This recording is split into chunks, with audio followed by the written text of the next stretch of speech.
Well, do you have a fire escape plan? Because if not, you'll want to listen to this segment. We got Leanne joining us from our Ottawa Fire Safety, always providing us with what we need to know to make sure we're being safe as possible. Good morning to you. Good morning. Thanks for having me, as always. No, I think it's so great because I feel like even sometimes from school on, we forget or we don't get re-educated on what we need to know, and you are here to walk us through that escape plan. Wonderful, thank you.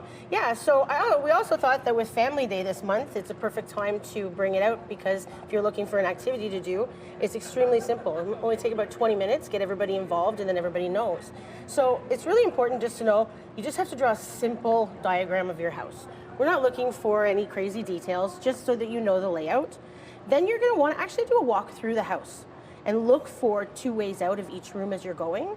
While you're doing that, it's really important to give a test to your smoke alarms just by simply pressing the button. That way, not only do you test them and know they're working, but especially if you have younger kids, they get to learn the sound of the alarm and know what it means. Then you want to also, while you're doing your walkthrough, just make sure all your exits are accessible. So there's nothing blocking them, there's nothing in the way, and all of that.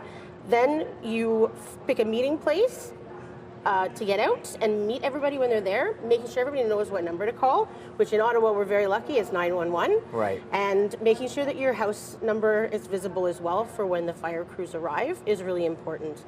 And now that's for a residential home. In Ottawa though, we have high-rises as well. Yes, we do. Many of them. Yes, and they have a bit of a different plan that you need to set up.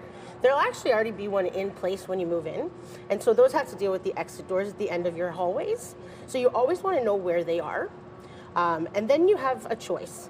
Obviously, evacuating is always the safest thing to do. If everybody got out, that's the best way to do. But apartment buildings are designed quite securely, so that if the fire's not in your unit or in the proximity, you can actually rest within your unit and maintain your safety through the fire and security systems that they have within the building when it was designed. Right. Yeah, and also, so if anybody's looking for it, you can actually get a copy of our escape plan on our website at ottawa.ca/fire.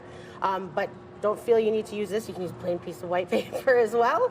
And then you can do that. But also this month, we are going to be releasing our new high-rise fire safety pamphlet as well onto the website, which will have even more information about being safe within a high-rise apartment. Which is always great, right? Having that peace of mind, instilling this with your family, with your children. Tell me some don'ts when you're going through this, because I'm sure you deal with this a lot of the times. Yes. What are certain things that we shouldn't be doing when we come up with this fire safety plan? Yeah, so what you shouldn't be doing is making routes that are too hard to get out. So like, don't plan on, if you have a tiny window, don't plan on that being your option of escape. Make sure they're realistic options and they're safe options for you to be able to get out. And making sure that if, a lot of the times people forget that if we have younger children or we have older adults with us and things like that, that you need to make sure they understand. And if they don't, have a plan in place to help them if the alarm does go off. Okay. And if you're in one of those rooms and you see one way but not 2 ways out and you're a little bit stumped, what's the best protocol from that point looking forward? Because you might be in a situation where that comes up. Very true. That's an excellent question. So it's important to know that if you do get stuck in that room where your only way out is blocked, that there are steps that you can take to keep yourself safe. And it's what we call sheltering in place. So if you were in a room that had no window and you couldn't get out, you want to put something underneath the door to block any of the extra smoke coming in. Hopefully you have a form of communication with you. If you do, you can call 911 and our dispatchers will answer and they will walk you through steps to keep you safe, as well as finding out where you are located as well as the conditions you're located in, so that we can send rescue crews in to get you out safely. Got it. Well, I think it's so important to have this information because you never want to be in the situation, but unfortunately, people are in those situations with them and their families. So Leanne, we always appreciate your time coming with us. Thank you so very much.